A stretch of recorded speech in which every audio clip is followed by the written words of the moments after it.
Hello, I'm Dominic Hayes. As well as being a butcher and working in the food industry and meat industry for on and off for the last 30 years, I'm also a training officer for the British Deer Society, Midlands, Wales and Marches branch.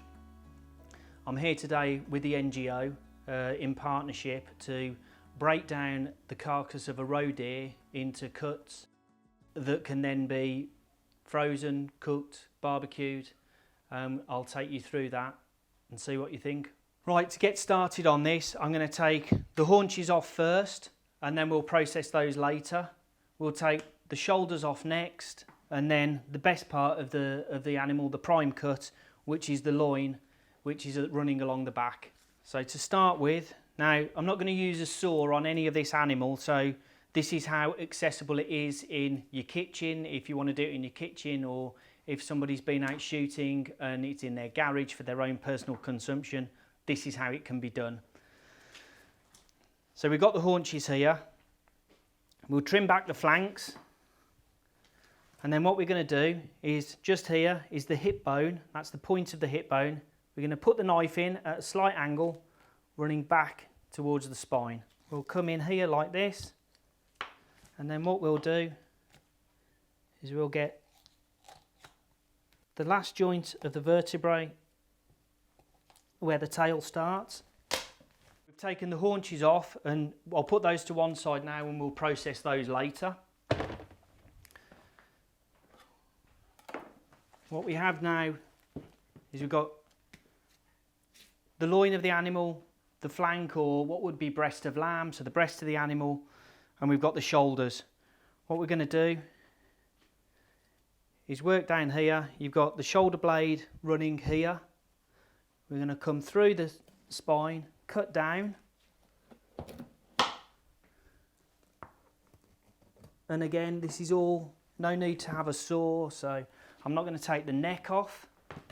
All we're doing is running the knife down the rib cage as close to the meat as possible without going through or without cutting into the bone, running through, taking the muscle off the spine. This here would be what would be a lamb neck fillet. So a nice piece of meat, if you're using this end of it here, would be similar to your ribeye steak in beef.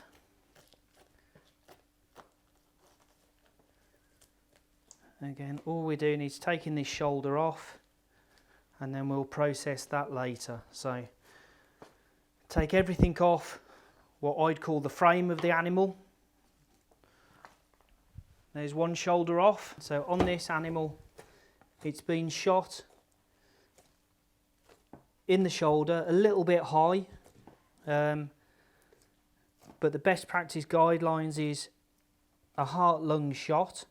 We tend not to shoot head or neck shots because it's too risky, that the animal might move at the last minute. We shoot chest shot and then that goes aiming for the heart or the lung, and that's the most humane method to stop the animal running off. It's the quickest death and the most humane death. So now what we're going to do, we're just going to we'll take the breast or the flank off the rib cage. And the difference with, if you're doing this at home, you'll probably take a lot more time over it, or you would take a lot more time over it maybe if you're only taking a number of deer, a small number of deer each year, but in a commercial facility, or if you're shooting into the double figures, maybe 30, 40 deer a year, you might not bother taking off every last little bit of meat, because if you multiply up the benefits of the few grams of meat that you might gain by going in through the bones and in between the ribs, it really isn't worth it in terms of time and money. So there, I've taken off the one loin there along with the flank, and we'll trim that up later. So what I'm going to take out now is the inner fillet, which is equivalent to fillet steak or pork tenderloin. and they come off the inside of the animal, so they're really, really tender because it's a muscle that's hardly used. And certainly on anything larger than a muntjac, so roe deer, fallow deer, definitely red or seeker, it's certainly a cut of meat that's worth taking out. Muntjac, it makes a nice little snack at the end of your butchery. All we need to do on these is just trim it up a little bit, clean it up, take some of the blood off that's just splashed onto it, and then that's ready for the frying pan really. There you go, 2 nice inner fillets of a roe deer. That's the frame now. I'm finished with this part. It's now going to be break down the joints, so I'm just going to get rid of that. So on these you've got the loin, which is equivalent to your sirloin on beef, but attached to this is a much tougher muscle, which won't eat well as a pan-fried unit. So what we'll do is we'll take this meat off the loins, and this, most of the time, this can just be pulled off, teased away,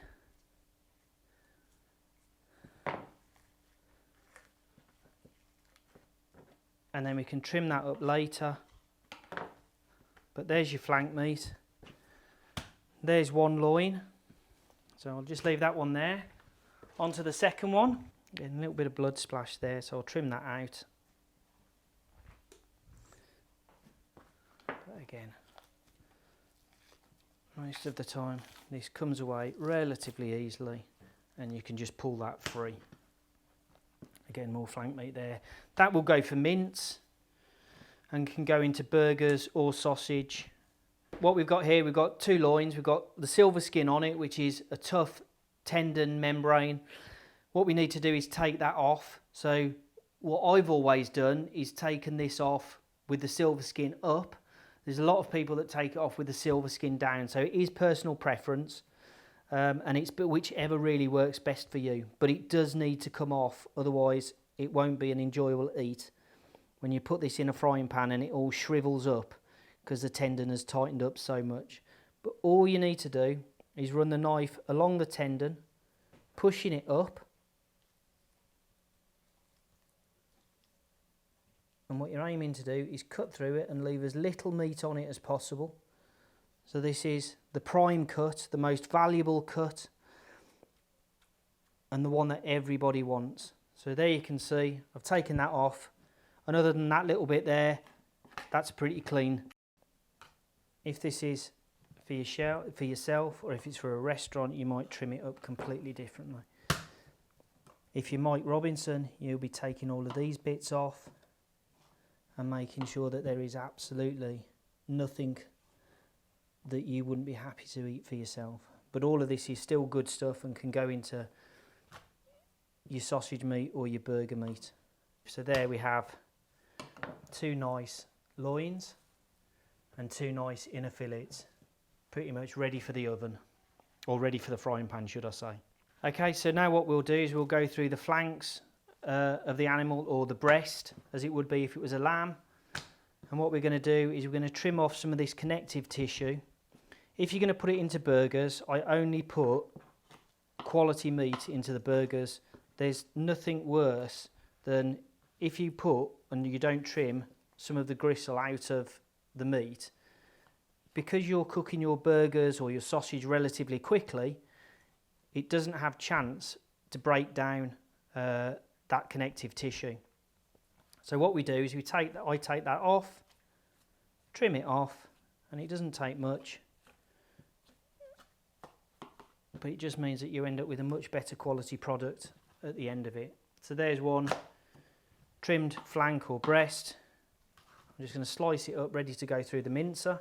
There you go, that's one pile done. And then now for the next one. And with this one there's a little bit more blood splash, so we'll take that off as well. And again, this isn't high value meat, so if you are a bit overzealous with the trimming, it really doesn't matter that much. And again, ideally, if I'm doing sausages or burgers, I tend not to use venison fat, because venison fat is very much like lamb fat and has a high melting temperature. So if you use it, you have a tendency that the fat will congeal quite quickly after cooking, and then doesn't give you the nicest of eating experiences. So if I'm going to add fat to it, I tend to add pork fat to it. So I'll get some fatty belly pork from the butchers, and I'll use that to make up the fat content and make the product more succulent. Okay, so here we've got shoulder of the animal. This, again, if you want to, you can put it into your burgers or your sausage meat, or if it's a relatively good shoulder, we'll get a good amount of diced meat from it, especially during the winter, and that would be good for casseroles and stews. Again, if it's the summer and it's a summer animal that's been shot, it's just not worth bothering dicing it, because people aren't going to be eating stews, and it might just as well go straight into burgers and sausage. Now, some of the issue that we have with the shoulder is because of the way we shoot the animals and we go for chest shots, sometimes the shoulders can be quite badly damaged. What we have here, this is the side that was facing the shooter when the trigger was pulled. So this side's not too badly damaged, the other side is a bit worse. But what you'll find is that there'll be quite a lot of trimming that needs to be done on this. Some of it is because of blood splash and contamination from the bullet tract. Others is just because it's tough connective tissue that needs to come out. So what we're going to do is, first of all, this piece of yellow tendon here just needs to come out, because it is very tough. It runs the length of the neck along the top of the spine, and that just needs to come out. So that's gone. What we've now got is a shoulder. You can see that there's quite a lot of damage and quite a lot of blood splash to this. So some of this will be a case of trimming it out. Others, it will just be just take it out, throw it away, give it to the dogs. Perfectly fine for dogs. And there's a lot of people now raw feeding, so there's always a market for this kind of waste. But what we want is as much meat that's away from the strike site as we can possibly get. So now that is a neck fillet and going up into the neck. I put that there straight into my trim. If it was winter, what I'd be looking at with this is either using that as a piece on its own.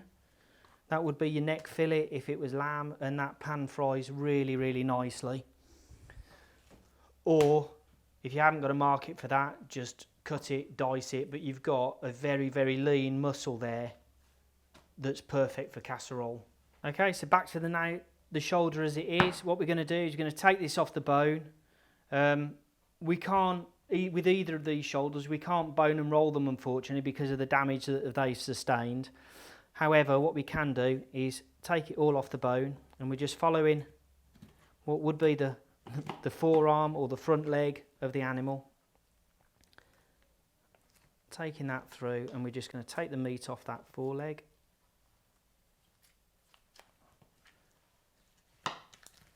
Pop the joint.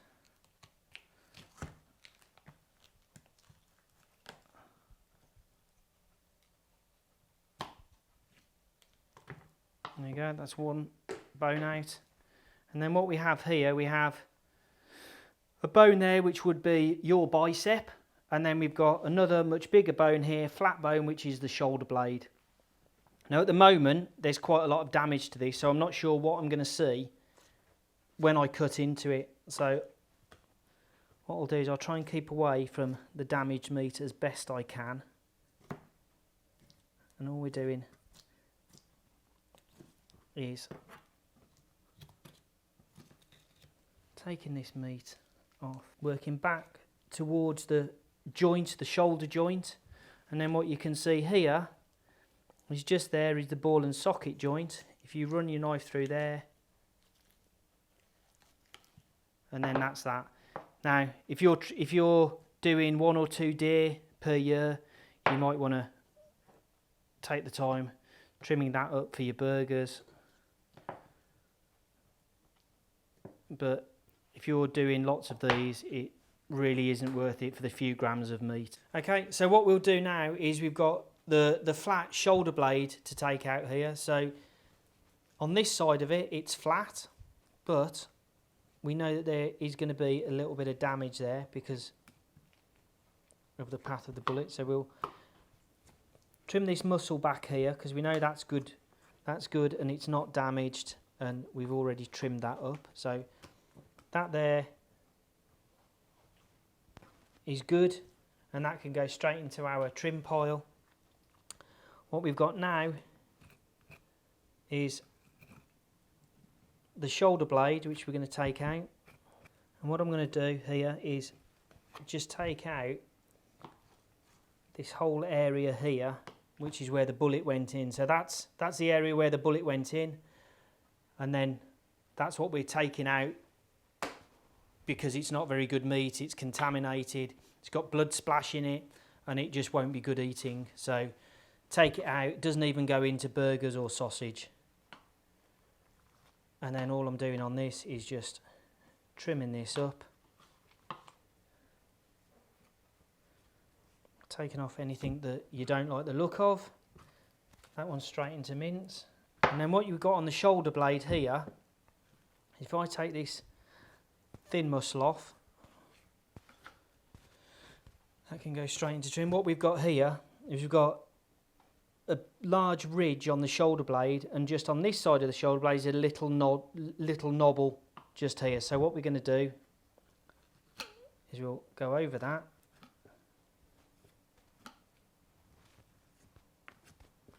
run down to there, and then we'll run the knife to the one side of it. There we go. And we'll take that muscle off. Comes off nice and cleanly. Again, that's a great little muscle.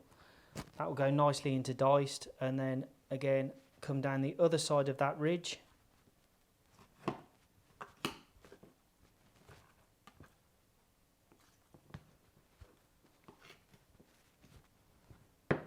There we are, shoulder blade done. So there we are, we've got that bit there, and now we've just got the second shoulder to do. This one will have a bit more trimming to do on it because it's the exit side, so there's more damage on the exit side. So this, I'm just taking off the second neck fillet from this side. We'll trim up that yellow tendon that we trimmed up on the last last neck.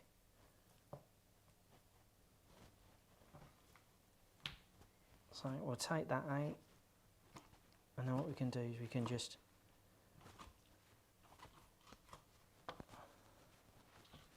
trim around that. That can go into our trim pile, and then here we'll take that true neck off there. That can go into the trim, and then there we have another neck fillet ready to go. Right, so on this shoulder, this is the exit side, and what's happened with this is the bullet has come through the animal, through the animal's chest, and has exited through its bicep, so has smashed the bone up there. So I'm not sure how much usable meat we'll get from this, but we'll give it a go. So first things first, we'll take this foreleg off because we know that's good meat and there's no damage on that. Again, taking this through, following the bone round, trimming round.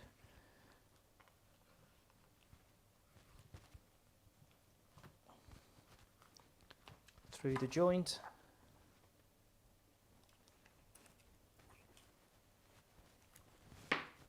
That's one gone. Here we've got an amount of meat. We've got shoulder blade damage, but I think we can rescue some of this without going too close to any particularly badly contaminated meat. So we'll trim that off there. We'll avoid the blood and the blood splash. And all that is just blood that, as the animal's bled, it's gone into the muscle and hasn't been able to exit. Any additional blood splash that's on there, we can take that off. And then you've got good meat from what was a bad shoulder that can be used for diced. The rest of it unfortunately I don't think I can rescue because of the amount of damage that it's sustained. Maybe a little bit here for some mince. But again, sometimes you just cut your losses. People who have to achieve their cull targets, the number of deer that the landowner wants them to manage, or it just happens that the animal has moved in the time that the bullet has left the barrel and arrived at the animal. It's just moved slightly and it's just taken the bullet into a different path than where it was aimed. So now that there will go as trim. And then we've just got a small amount there that's diced. So I'll dice that up and then we'll move on to the haunches where there'll be a further amount of diced meat. So what we'll do, anything that needs to be trimmed as we're cutting it, we'll do that. But cut it up into manageable slices and then just run your knife through, dice it up. With these shanks, dice that up nice and small. One of the things to look at as you're going through the meat is if you happen to see hair that's come onto the meat as the animal's been skinned, is just to pick that off and take it away. The issue with deer hair is because it's hollow, it's very brittle, so it breaks off very, very easily and easily contaminates the meat. As much care as is taken as you do when you skin the animals, sometimes you can't avoid it. So we've got the diced meat there and we've got the trim there. Although it's come from the same part of the animal, they both come from the shoulder as well as the flanks. The reason that that's trim is because the muscle structure isn't big enough to give you a dice, so it's a much thinner. So if you look at some of that meat there versus a nice piece like that or a nice piece like that, that wouldn't dice up nicely, however perfectly acceptable in mince. In the same way that if during the summer you haven't got a use for diced in a casserole, run it through a mincer and do it as burgers. But again, in the summer, venison makes an absolutely fantastic curry. Really, really good and really underrated. If you like your lamb curries, try a venison curry, it's really good.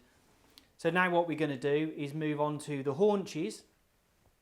And what we'll do with those is we'll take those off the H-bone, off the hip bone as it stands, and then we will bone and roll one. We will take the shanks off both of them and we will break the one down into muscle joints and we'll stake those up. And then that will leave us with an amount of trim and an amount of dice additional to what we've got from the shoulders. So now we'll take the haunches, we'll take them off the H-bone and then we'll break them down into their various cuts. So what I'm going to do here is take the haunches off the H-bone and we're going to do that by running the knife between the legs and then we'll follow the bone around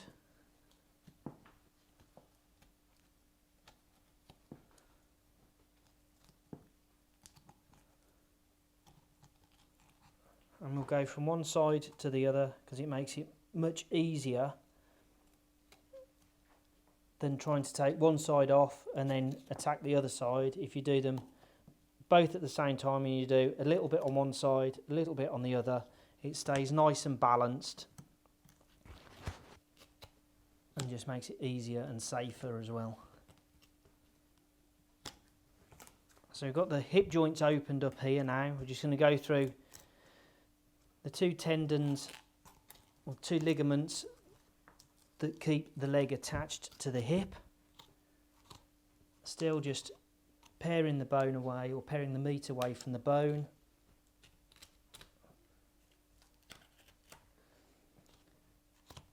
Difficulty with this is just the shape of the hip bone and trying to leave as much meat on the joint as you possibly can. Then what you've got here is just here. There's a little bump in the hip, and if you're not careful, you'll leave a lot of meat on the bone rather than taking it off. And then again on this one here, we'll do that. There's a little bump.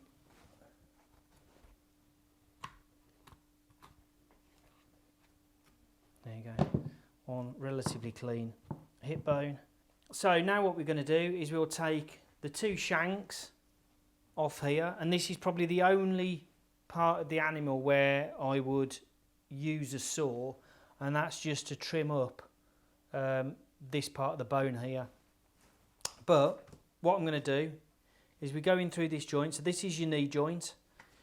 Your kneecap is up here, so we're going to go in just here, about halfway between that white mark. And what that does is that puts you straight into the middle of the knee joint. That comes off. That's your nice shank of venison. Treat that exactly the same way as you would do for a shank of lamb. So nice slow cook casserole.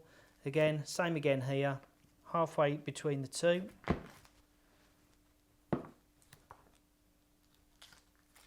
Come in through the joint, and then all you're going to do is just come off, and there's the second one.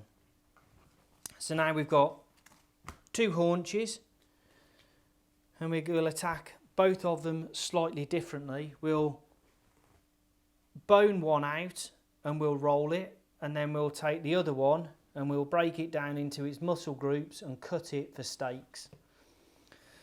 So I'll put this one to the side and we'll steak that one up shortly, and this is the one that we're going to bone out, and we'll do this as a boned and rolled roasting joint. Run the knife around the bone.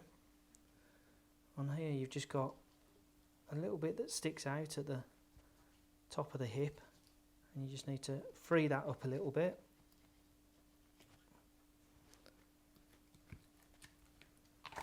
So stand it up with the bone pointing down, and all we're going to do is cut around the top, and we'll just push the knife vertically,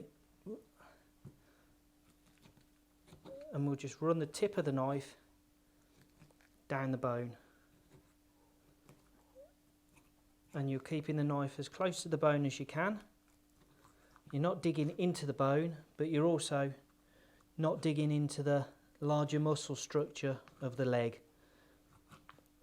The idea of this is you free up as much as you can, and by doing that, when you roll the joint and you cut the joint, or once you've cooked it, it then doesn't fall apart, and it produces a much better roasting joint.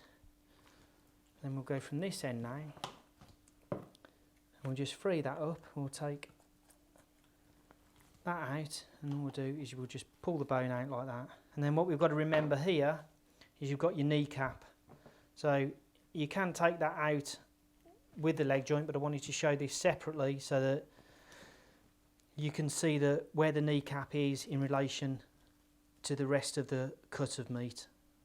There you go, that's the kneecap out, and there you are, that's now a boneless joint ready for rolling. Now you can either roll it with stuffing in it, or as we're going to do now, we'll just roll it as it is. Your bone was running that way, so that's the way you want to string it. We'll place that there like that. Now on butcher's knots, there's loads of videos on YouTube for it, and there's a number of different ways that you can tie it. The way I've tied it for 30 odd years is a simple overhand knot, and then on the loose end you tie another overhand knot, and then as you pull the string, and it's just a slip knot that tightens up against the knot, little half hitch over the loose end, and that locks it off. And again, I'll do another one. So we can do this one here, overhand knot, another overhand knot, and pull it tight.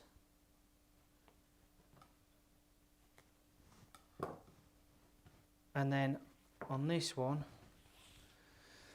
slightly different way of doing it, and this is just because it is a different way of doing it. Bring the two together like that, and then you go over once, go over twice and a half. You pull it back through the loop, and then that's your knot. But as I say, that's two different knots that you can use. I've only really ever used the first knot, and it works. It's worked for me. So there's one boned and rolled joint. If you want to, you can do another string around the length of it just to neaten it up a little.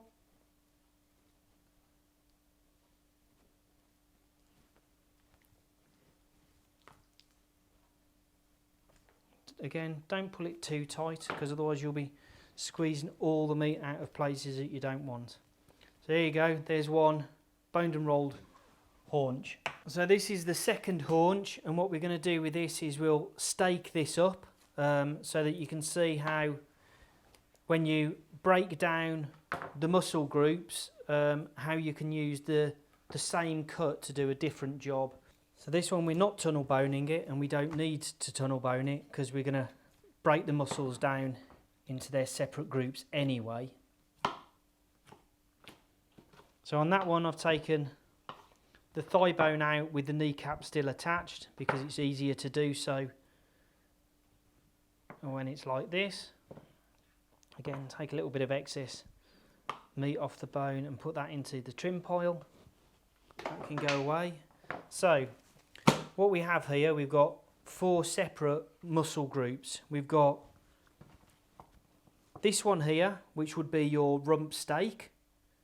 We've got that one there, which is your top side.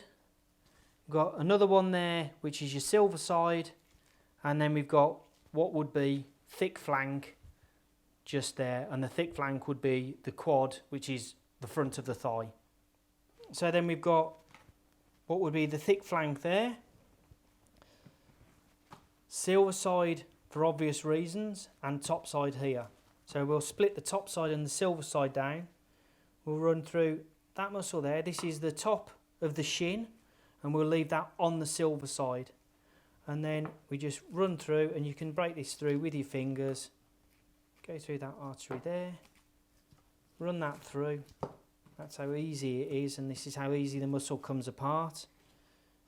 Finish it off there. So you've got top side, you've got silver side, a little bit of shin there, and that will go into our diced pile. A little bit of trimming up on the silver side.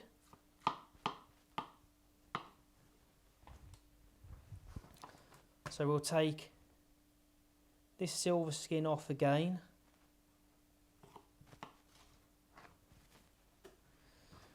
And then you've got what would be on beef, the salmon cut, which is just there. So that will go nicely, and then you can stake this. I personally don't tend to stake the silver side part of it.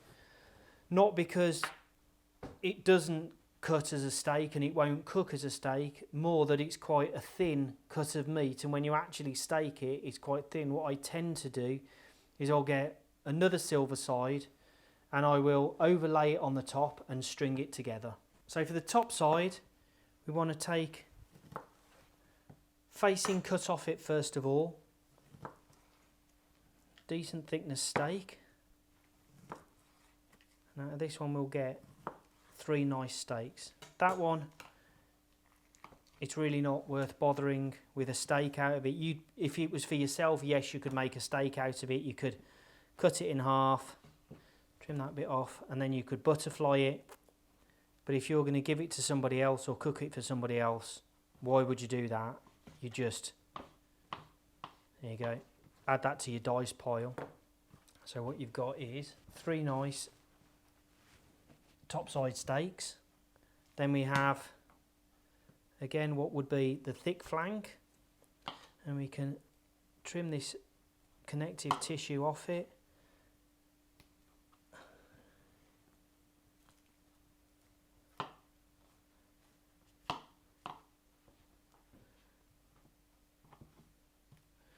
And there's some discussion on this of whether or not it makes a good steak or it doesn't make a good steak. I think it makes a good steak.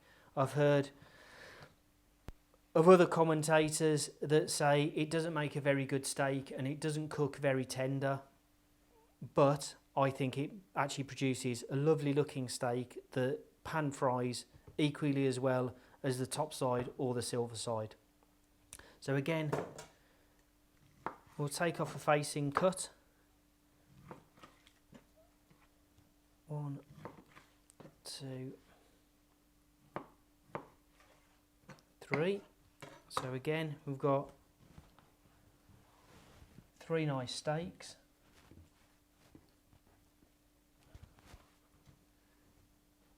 And then we'll go on to the rump. A little bit of trimming on this.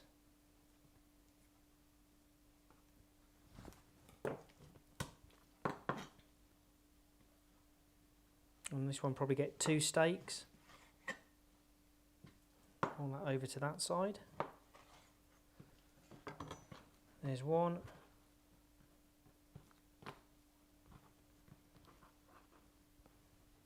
There's 2.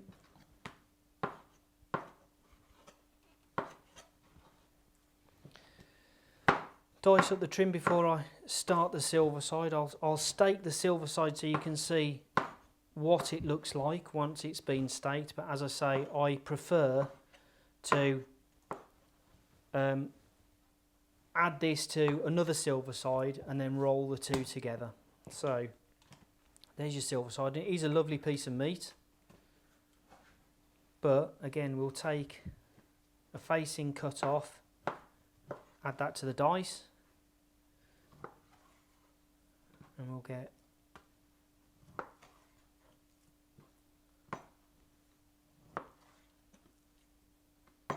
we'll get 4 steaks out of it. I'll just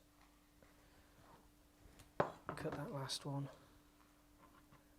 and there you go. But so we've got 3 relatively nice meaty pieces of steak, and then we've got 1 which, to be fair, is a lot thinner, but you can roll that round, and there you go. That would still pan fry and eat equally as nicely as the other 3 steaks there. So from that carcass that we started with at the beginning, we have 2 neck fillets for casseroling or stewing. We have trim for mince, for burgers, for lasagnas or sausages. We've got 2 inner fillets. We've got 2 loins, which when you process them, actually you'd end up having 4, so that's enough for 4. We have steaks from the top side, the silver side, or sorry, top side, the silver side, the rump and the thick flank. We have a boned and rolled haunch. We have dice for our casserole, and we also have 2 shanks from the haunches. We've got all our cuts of meat. Venison is extremely lean. It's good for you. It's very cheap. In relation to lamb, it's much cheaper than lamb. Don't think of venison as only a luxury item for the rich. It's very cost effective, and most butchers will be able to get hold of it. Also, don't treat venison as purely a winter meat. We're fortunate in the UK that the deer seasons overlap and run side by side, so you can get venison all year round, and we should eat more venison and really make use of this resource.